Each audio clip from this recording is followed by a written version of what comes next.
Mosiah had 4 sons, Ammon, Aaron, Omner, and Himni. They were with Alma the younger when an angel appeared to him.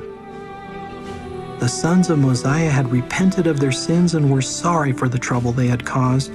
They knew the gospel was true, and they wanted to teach it to others. Mosiah's sons each refused to be king. Instead, they wanted to be missionaries to the Lamanites and share the blessings of the gospel with them. King Mosiah prayed to know if he should let his sons go.